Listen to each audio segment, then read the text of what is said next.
All right, so we're recording now. So I just want to welcome everybody, and I'm really excited this evening to welcome Caralie Fennessy, who was a student of mine a long time ago now, really.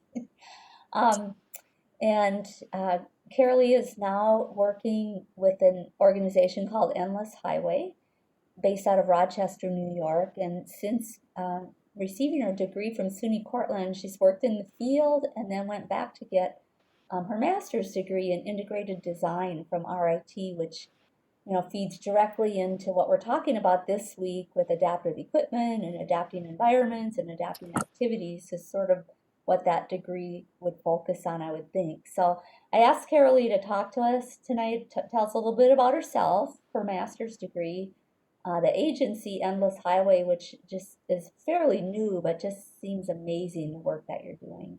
And then a little bit about the processes that you use to adapt equipment or adapt activities or adapt environments. So I will turn it over to you. Perfect. Thank you so much for your introduction. So I'm Caralie, and like Lynn said, former student, worked as a therapeutic rec specialist for from 2014 up until 2019.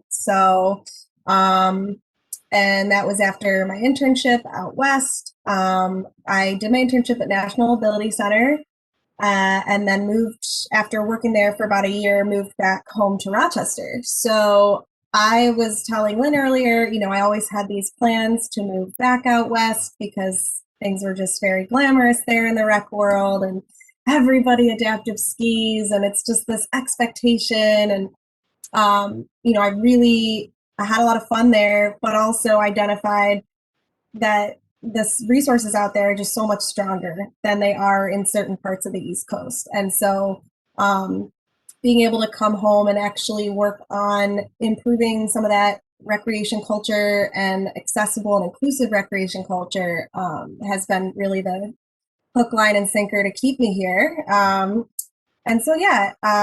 master's degree, easiest way to explain it is as a rec therapist, I was invited to RIT to do consulting from a community expert perspective on inclusive and accessible designs. And so they would host this thing called Idea Lab, and all these challenges would get submitted from different organizations like the one I was working for. And we'd say, oh, we really need a tool that would help us teaching swim lessons to kids with autism, a special tool that could do this, could do that. This is the goals or whatever we're trying to achieve. And they went from things like that all the way to things like fitness trackers for people who utilize wheelchairs. So it was very simple and playful ideas to very complex medical, more really highly technologically advanced ideas. And I was consulting for that. And as a community consultant, you're not supposed to get involved in the design process. You're supposed to just say, oh, yes, this is what hemiplegia is, and this is how it would, affect somebody's strength, and this is the consideration you need to consider for this disability or that disability. And I went overboard, and I got too excited about the design process and got really heavily involved in the designs, and would come back to the school and help these students throughout the year. And the people there basically said, hey, we're building this new master's program, and it's literally built for you, and you need to come take it. And so I dragged my feet until I didn't, and committed and went back. And it is basically that program that I just described to you, only a major, or a master's rather. And so it was design school for not designers, and that was the best part. They teach you how to draw. They taught me how to get these thoughts that I had. Oh, would this be useful? What if it did that? They taught me how to get that idea onto paper and how to communicate it to engineers and to industrial designers and to graphic designers. And so we learned about every sort of school of design so that we could communicate effectively with all those schools of design, so that I could go onto a website and explain to somebody who does the coding for websites how it can be more accessible and I can talk to them in their language so they can make it happen, if that makes sense.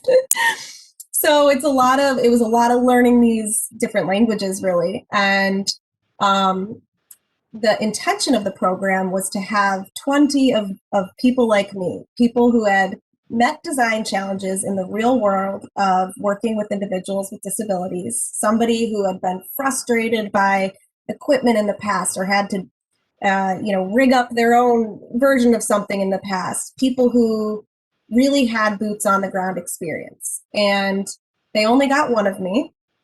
Every other student in my program were students who were interested in it from it's a 1-year program perspective, or wanted to do industrial design, but this was a year less than that. And so it was all these students with really intensely impressive design backgrounds. We had an architect and an engineer and an electrical engineer and all these fine arts and design and graphic designers and stuff.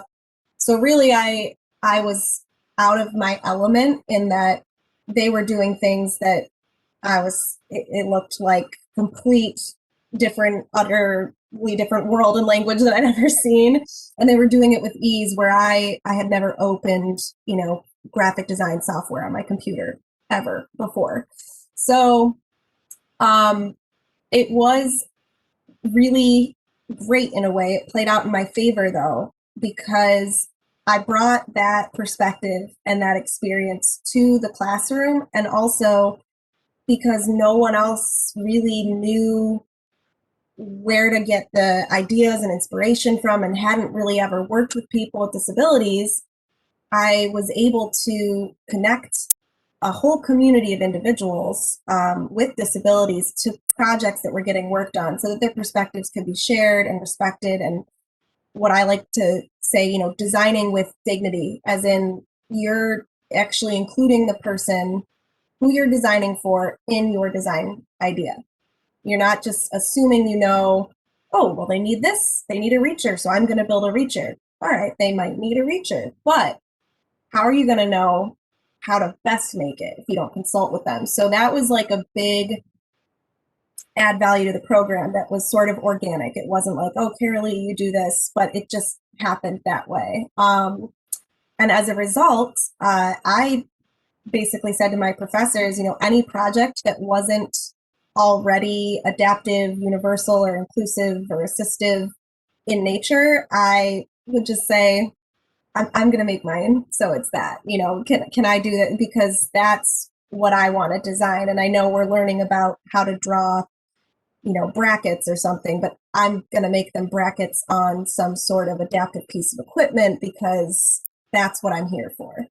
And I had the freedom to do that and really explore, and also the fortune of having these extremely talented designers who had all these skills to show me firsthand, oh, that's what you mean. Well, then you want to draw it this way, or you want to do that, or let me explain why the force of this wouldn't work, So just these brilliant people who had no background in working with people with physical disabilities or any disabilities at all were still so invested in these projects, and we really were able to work together and learn a ton from each other. So yeah, that's sort of the program. That sounds just exactly what is needed, is that kind of interdisciplinary or even transdisciplinary approach to design. Yes. As, Yeah, and the transdisciplinary approach to design actually, it's been a slow boil, but it is the next erupting field of design. It makes sense in every sense of the word when you're talking about design. So I think it's the United Nations that come out with like a whole bunch of things, areas of focus, and there's different things that they identify that really need attention. And so one of those is sustainability, accessibility, and really we've created this really big problem with design historically by everybody having these amazing abilities and skills to create things, to make things, to invent them and create them out of nowhere. And where do they end up when they're not useful, or when they're not intended for, they don't meet their intended audience, or when they break, where do they end up? They end up in landfills. Not only do they end up in landfills, but the people who were working tirelessly to try to find a solution to their problem are now still left with an unsolved problem. So the whole concept of universal design and integrating the design languages and the whole attraction of being able to understand the elements of graphic design and the elements of website design and layout and the elements of engineering and the elements of industrial work, to understand those working parts, even if you only know a little bit about each thing instead of a lot about one, it makes it so that when you're designing something or consulting or on a design team, you're bringing in all these other perspectives and potential barriers to a successful, long-living design. So the best part about this is that, a few programs across the country have these integrative design programs, and then there's some overseas as well. And it's really starting to appear that we're shifting in the design world, and there's a lot less people saying, we're going to hire a graphic designer that's on staff and that is, full-time and there, but rather it's becoming quite accessible to gain some of these skills in contract work, in freelance. That's the word I was looking for. So it's for certain things, it's actually becoming, especially with the pandemic, it's becoming incredibly accessible to get these little things done that only a graphic designer could do without having to have someone on this full-time status. And so what they're really looking for is to start building strength into every designer so that they are well-rounded, well-versed, and adaptable and adaptive. And so when they're in that one position at that one place, that they can actually wear a lot of hats and do a lot of different things. And that's becoming sort of the, this new age thing, I guess they're looking for in designers. And they're doing it, luckily, across all design fields. So, engineers, even though they go to school, they learn to be engineers, there's still a great deal of things they have to learn that don't have to do with engineering. So now they're doing that with design. So yeah, you're in school for graphic design, but you're also going to learn about, packaging and sustainable practices. So it's just a blend, and it's like the spice cabinet, of making sure you know how to use each of your spices and having all of this information without really being an expert in any of it, because that's when you call it an expert. I think what I love about what you're saying, though, is your role as a rec therapist in that process, bringing that dignity of adaptation, knowing that the person is a part of that Yes. process. And, Oh yeah.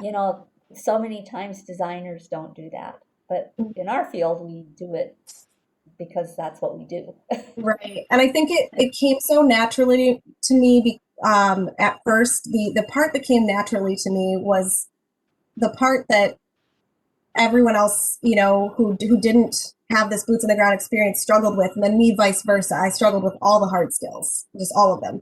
But the side of it that thinks about that end user, I've been thinking about the quote unquote end user since my first day in TR school, let alone my career, because the first thing you start to do when you meet someone is you're organically assessing their strengths, and you're getting interests from them, and you're identifying potential barriers to inclusion, and you're doing all this in your head all day long. When you're building a program, when you're designing a program, or you're designing anything, you're thinking about that end user. How's it going to look? And if we put this over here, is that going to make it easier? And what sort of modifications are we going to need? And so to have that thinking, that design thinking, I never knew that was design thinking until I went to school. that when they did the course on design thinking, I swear it was like a pie all over again. And they're like, this is design thinking. And I'm like, this is rec therapy. So it was cool. It was a cool way to apply the principles of recreation therapy. They even use the word, person centered design. And I'm like, oh my gosh. So they had us really do a lot of empathy exercises and training and persona. They're like, don't just design and say, this is for someone in a wheelchair. What's this person's name? What do they do for work? Why do they need this? Where are they going to use it? Who are they going to be using it around? Where are they going to put it when they're done using it? Just the whole thing. And for me, that was where it was fun and exciting, because it really was. It was like somebody walking in the building and me saying, okay, how are we going to make this work? Like, what are we going to do? And that's all it is, only in a much more, got to add those hard skills in there to get that idea out on paper and into reality. That's great. So tell us a little bit about the organization Endless Highway.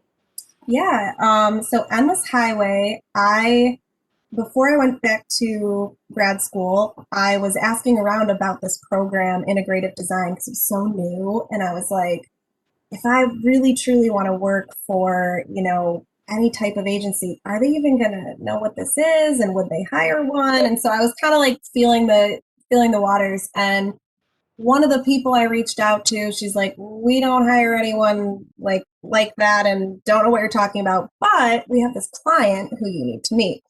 And that was Rob from Endless Highway. And so it was actually a marketing agency that connected us. And once I met him, he basically laid out his background and story and his vision for Endless Highway, and it was an immediate perfect match. So Rob is our founder, and Rob is a gentleman who in 1983, just days after graduating from college, he was in a motor vehicle accident that led to a cervical spinal cord injury, and he now uses a wheelchair for everyday aspects of mobility.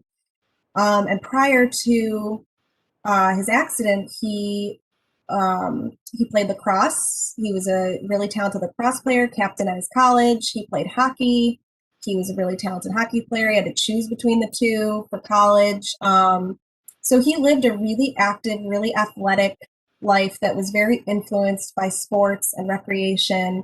And after his accident, he pursued accessible and adaptive sports and recreation, and dabbled in some adaptive sports. But really what he saw was, like, if I was a kid and didn't have lacrosse and hockey and all these fun things that I had to do, and just really his perspective of living his childhood without a physical disability and his adulthood with one, um, he decided to found this charity, and it originally started as just a general foundation, and then was incorporated later on, and we got the 501c3 status. So our mission is to provide resources and adaptive equipment and financial assistance for children and children and young adults with physical disabilities, in their pursuits of sports, recreation, and the arts. And the arts, big on exposure to the arts, opportunities for engagement in the arts, things like dance recitals, and basically, paving the way to opportunities for specifically that include, so not like segregated programs. We support some community partners who, like our rookies track and field team, they're a wheelchair track and field team, and all of the individuals who participate with them have mobility impairments, but they host events, and we do wheelchair basketball, and it's an inclusive model. So we make sure, you know, everyone has the opportunity to sit in that wheelchair basketball chair and play basketball, whether they have a disability or not. And so that the inclusive model is really important to Rob, and that was great to hear, just when I met him, that was a focus for him. I had worked a really long time through Medicaid waiver services. And there, I won't go into it, but there's a lot of red tape and barriers to inclusion within Medicaid waiver services. It's kind of this double-edged sword where it's government funded services that are so crucial and so necessary, like adaptive swim and adaptive play opportunities. But because it's through Medicaid waiver services, it's impossible to provide a true socially inclusive model.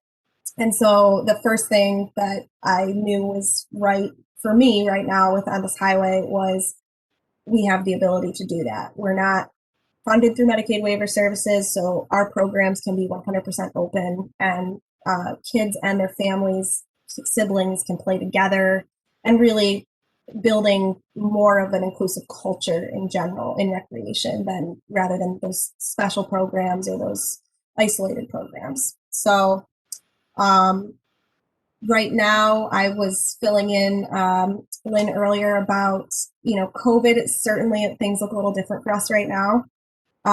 Being a young organization, we had a lot of work to do. And so when COVID hit and families, are still not comfortable and won't be for a long time coming back to programs just because a lot of their kids are living with autoimmune disorders or underlying conditions. And so COVID's really been an opportunity. We've been doing a lot of grant writing, a lot of financial relief for our families who are financially impacted by COVID.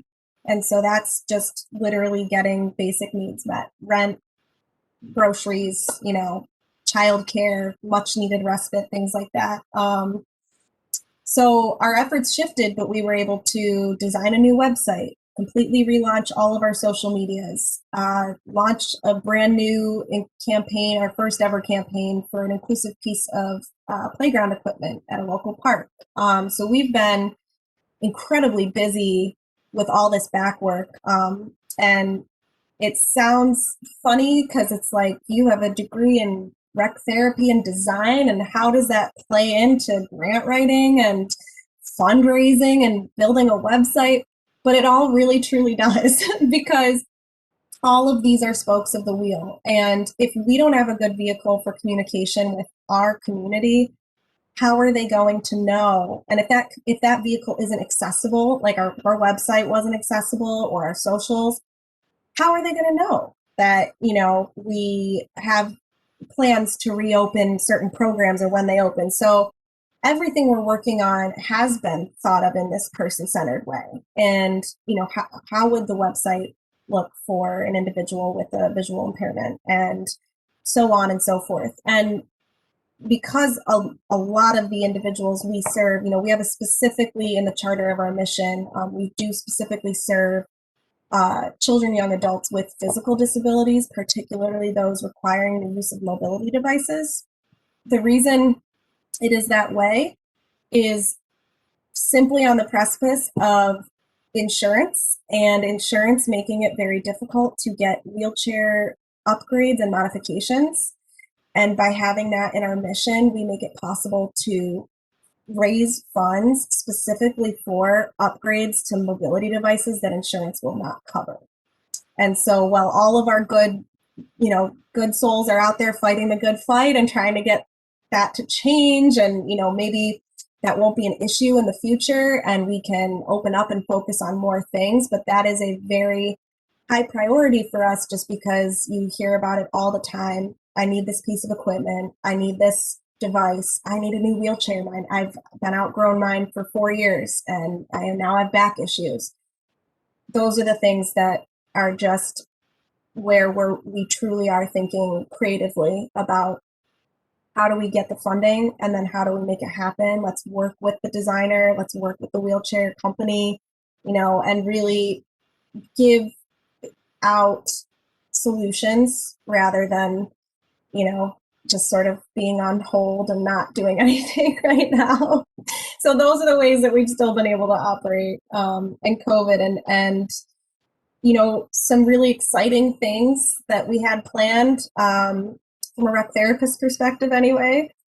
we had an inclusive wheelchair basketball program planned in a local city school. And it's a city school with one of the highest populations of kids with physical disabilities and also one of the highest populations of low income families. And they have an extended learning program, and their physical therapist just contacted Rob and said, we have like 2 or 3 wheelchair basketballs, but we have like these basketball chairs. We have these kids who, a lot of kids who use wheelchairs who want to do this. We designed this whole wheelchair basketball program. And so we got involved. We donated chairs. They had 75 permission slips signed from kids in and out of everyday wheelchairs. And so that was kind of the beautiful part, is that so many kids were going to do this and have access to it because there was transportation and staff that had to be there anyway. And that literally was the launch date for that was like April 1st. And so obviously it didn't happen. School's not happening. So those programs, as soon as it is safe, that will be more what our organization looks like, is designing and building programs and supporting existing programs and supporting individuals in whatever their needs are for involvement in those programs. That's eventually what it will be. And right now it's just laying a lot of that groundwork.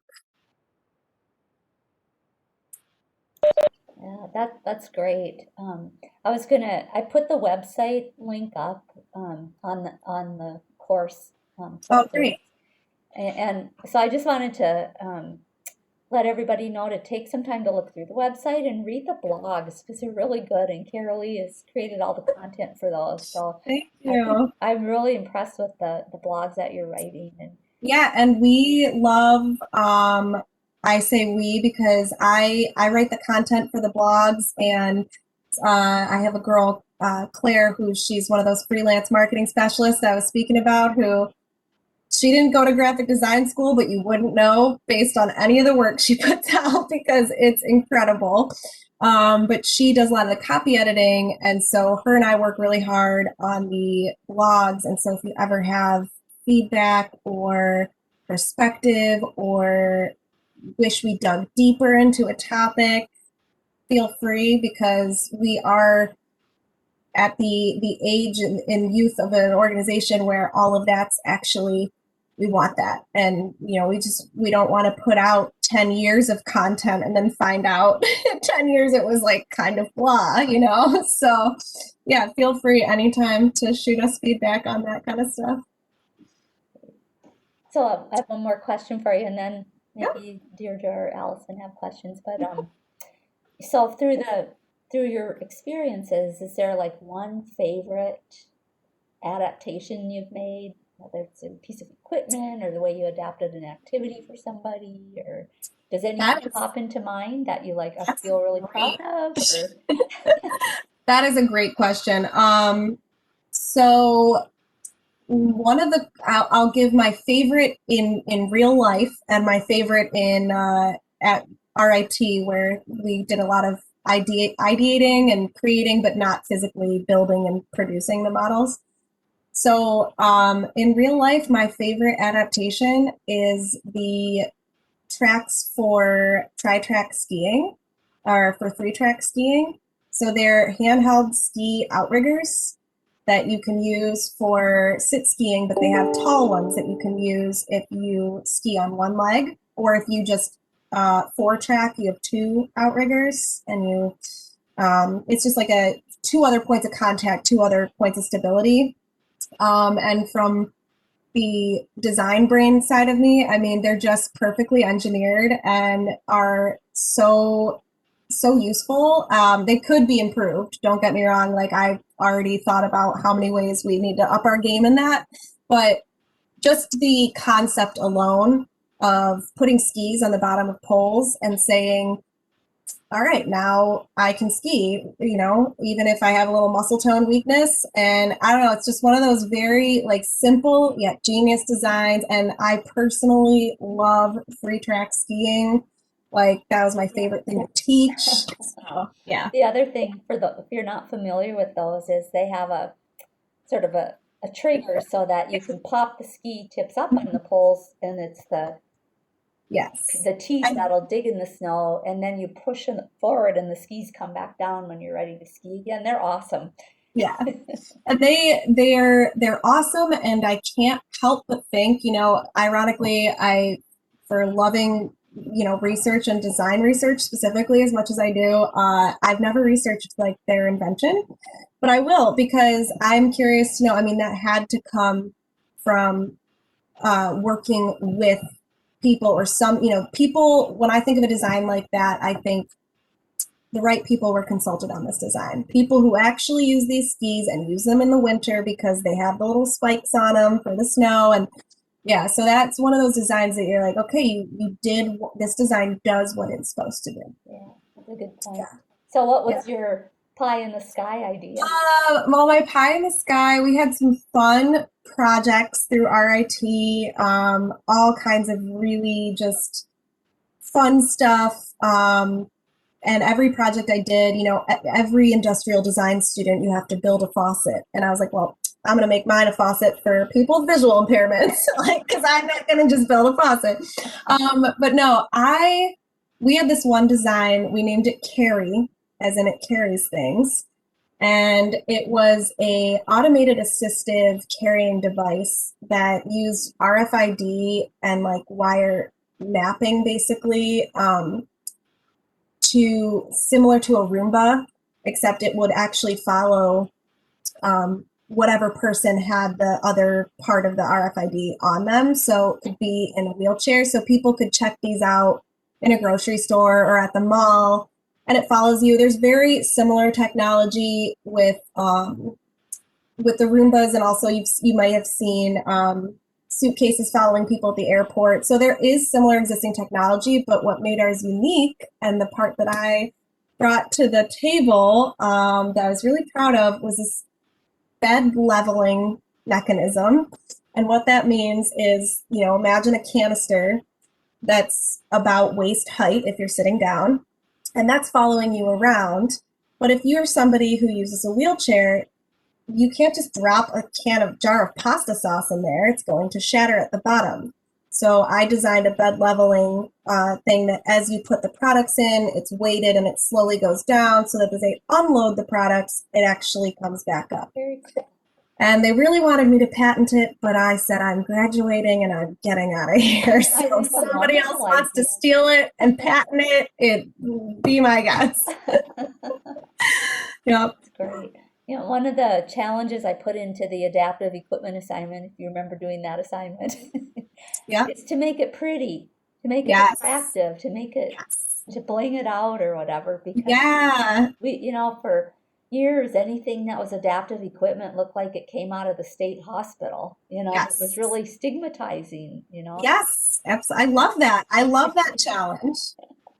Yeah. Yep. So, I mean, it should be so cool that everybody wants one, whether they need it Yes. or not. Exactly. And that was the fun in this assignment. And we actually, that assignment, started as a simple class assignment. It evolved into a capstone. Then it evolved into this Studio 930 where you take on ideas and actually try to, you write a business plan for them.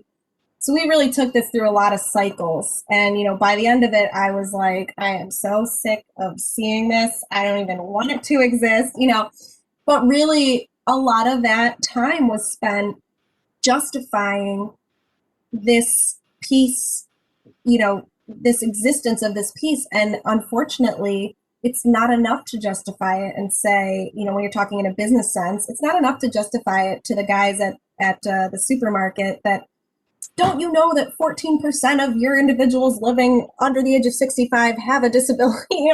That's not enough. You actually, at business side, and their business was a huge component of this master's program, by the way, because nothing is a design without a business. So you had to, everything we designed had to be thought in a very universal way. And it had to say, everyone will want one of these, not just the people who they're intended to assist, but other people are going to want one of these. And so that was I want one of your little cart things. Yeah, I want one. There are models out there that exist, but yeah, some of them do look very futuristic and Actually, when you were talking about it, I'm like, wow, I put all-terrain tires on it and use it for gardening. Because how many times do you leave your garden tools and you got to walk, way back to get them somewhere? it's a great idea. See, we've got the market for it. So, So Georgia or Allison, do you have any questions or any thoughts you want to share with Carolee? I had a question. yeah. Caralie, you mentioned about the playground design. I was wondering if your program designed that, or if you looked at something that was already established and then gave feedback. That is a great question, and I'm actually really glad you asked because I would have regretted not sharing with you the story behind this. So this, I'm sure you might have read in the website. So it started with this 7-year-old girl who was at a playground, and she's like this little philanthropist in town. People know who she is because every year her birthday list and Christmas list, she asks for only things on the Golisano Children's Hospital list, and then she gives them all away. And she did that without even telling her parents the first time. They were like, "Why do you want this stuff?" And then, yeah. So, amazing little girl. She's at the park. She sees another girl who she doesn't know who's in a wheelchair, and she sees she can't go on the swings. And she said to her mom, she's like, "Mom, that's not fair. Every kid should be able to feel the wind in their hair. Like, how does she feel the wind in her hair?" It was just this adorable 7-year-old moment. And she started raising money through hot cocoa stands. Endless Highway catches wind, and Rob goes to her school and surprises her and says, "We're going to make this happen. We're going to bring a swing to your park." Well, that caused a stir because the adaptive swings, um, so there's a couple of models in existence, and I can say this now because my thesis was actually on design implications for inclusive swings, and it was all inspired by this story, this girl.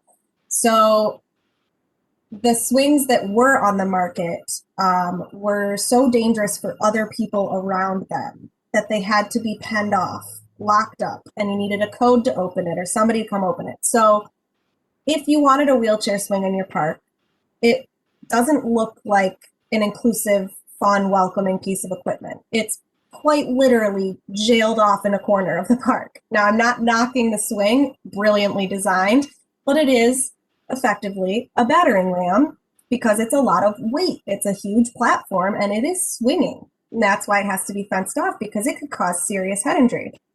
So that brought me to this whole like world of where I was like, we can't get this swing for this little girl who wants this swing because it's totally not inclusive. So I took it on as my thesis, and we started doing research, a lot of it on all different kinds of adaptive equipment. And I specifically did research on swings. And we found this company through actually one of Rob's friends from an adaptive scuba diving trip that he went on. She is a woman who has spina bifida and is a designer for this company, Landscape Structures.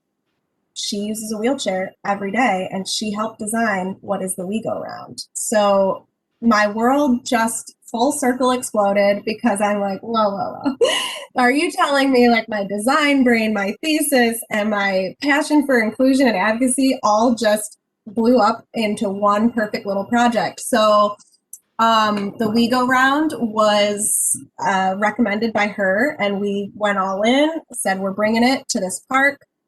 And when I was sharing my enthusiasm about swings and the WeGo Round to this woman, she let me in on a secret that is now no longer a secret, and that's that her company was already working on an inclusive wheelchair swing that does not have to be penned off. So they did design it. It's called the WeGo Swing, and the town of Greece is going to purchase it and put it in alongside our WeGo Round. And so we're aiming to build a completely barrier-free park as much as possible. I think it's a smaller lot, and so I'm involved in the design aspect of the park itself in terms of where to put things and kind of the walking ways and things like that. But the company that designed them, Landscape Structures, the fact that it is coming from designers who have a perspective of somebody who utilizes a wheelchair, I'm like, that's why it meets all these needs. That's why it's so great. So That is really an excellent company, Landscape Structures. yeah. Some of their staff have gone through Inclusion U. Oh, perfect. Yeah. Yep. So That's really an inspiring story. yeah, and it was cool because I don't have the technical skills of a 4-year industrial designer. And so when I was writing this thesis, I was really writing research to support design considerations for an adaptive swing. And that's all I could do. All I could do was analyze, the historical context of swings and the therapeutic benefits of swings and go into all that. But I remember racking my brain and sitting here and thinking, okay, like we know we need this, but I don't have the ability to just dream it up and make it happen. Material science. And the material science and all of that.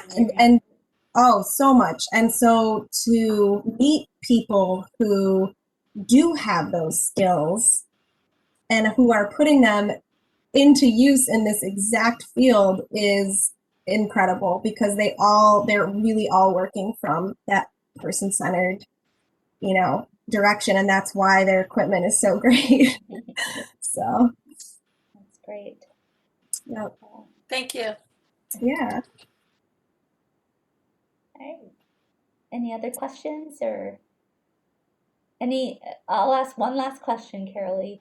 Okay. You know that for this class, the students are each inventing a piece of adaptive equipment for either a real or a fictitious participant that needs some sort of equipment adaptation. I love that. So would you have any pearls of wisdom to share on as they approach that assignment? Pearls of wisdom. By the way, what did you invent in this class? Do you even remember? Was it an assignment when I was your student? Has it always Sure it was. an adaptive piece of equipment? I'm sure it was So too. you And now remember. I probably don't, but now I'm curious because that would actually be really sort of awesome to see what it was because I want to know now that I've been through the rigor. I want to be like, yeah, I kind of want to see what it was. Pearls of wisdom. I mean, I would say from somebody who didn't have a design background, especially, the number one helpful thing to me was the research behind what you're doing and not getting caught in the weeds of like the material science and things like that, but rather the function of what you're using or what you're hoping, like basically the objective you hope this design meets. And I find it really useful to actually, during your benchmarking process, when you're looking up, and that should be a process, like you look up what already exists. So if you want to invent, let's say, I'm just going to use the reacher example again. If you want to invent a reacher, look up every other reacher that's already been invented and start, if you can, the best thing to do is customer interviews. And so the best thing you can do is really get feedback on existing designs and hear where it's not missing the mark and why. And that's what you want to make. That's where you want to make the change. So like, if you're gonna, I worked on an adaptive knife for my boss and a kitchen knife, and it really would have gone poorly, I guess, if I just tried to like draw up something new and bizarre that wasn't out there already. I think the real value in our design came from saying, what do you like best and why? And then what could be better and why? It wasn't so much this like inventing out of thin air sort of thing, I guess. Mm-hmm. Yeah. That's good. So not reinventing the wheel, just improving the wheel. Yeah, honestly, to be truthful, making it person-centered.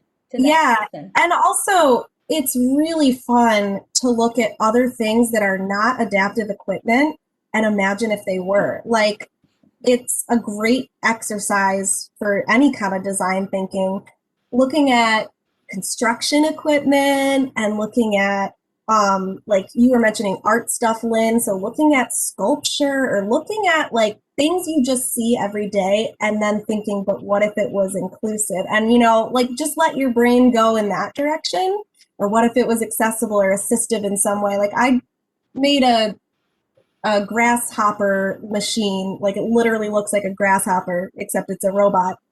And it opens water bottles for people who can't open their water bottles. And it's like that's a total fictitious, unnecessary thing that's never going to exist because it doesn't need to. But it's just this playful way to approach, like, what if that bug actually had a function? So yeah, just get creative with it. I like that. It's kind of like the Volkswagen Fun Challenge. Yeah, exactly. Yep. Yeah. Okay. Well, So that's great. It was really fun to yeah, hear what you're doing and how, how you've absolutely. progressed with your education in design and, putting Yeah. it into practice and really helping people's impacting their lives, to have higher well-being through recreation. So, Yeah, and I listen, I just feel so blessed and fortunate to have had the start at Portland that I did, or finding Portland and transferring there, because I think I pull in a lot of what we did, on a daily basis to what I'm doing now. It's that kind of a muscle I never stopped flexing. And yes, I fell in love with design, which is just not a surprise the more I think about it. But I fell in love with it for what it can do for the field I'm already in. And I fell in love with it as like this potential. And so it's just, yeah, it's exciting because to come back and talk about it, because I really think that I wouldn't be any kind of designer if it wasn't a therapeutic recreation inspired designer. awesome. Yeah, Great. Well, thank you so much for sharing with us absolutely. tonight, and Yeah. um, I look forward to seeing what the students will come up with and hope they'll benefit Yes. from your knowledge. Oh my gosh, if you send me, I love looking at stuff like Sure, that. sure. So if anyone wants to send me stuff just for my own viewing pleasure. We'll be putting together a volume of their adaptive equipment Oh my inventions, and gosh. I think it's volume 5 or 6, I can't remember.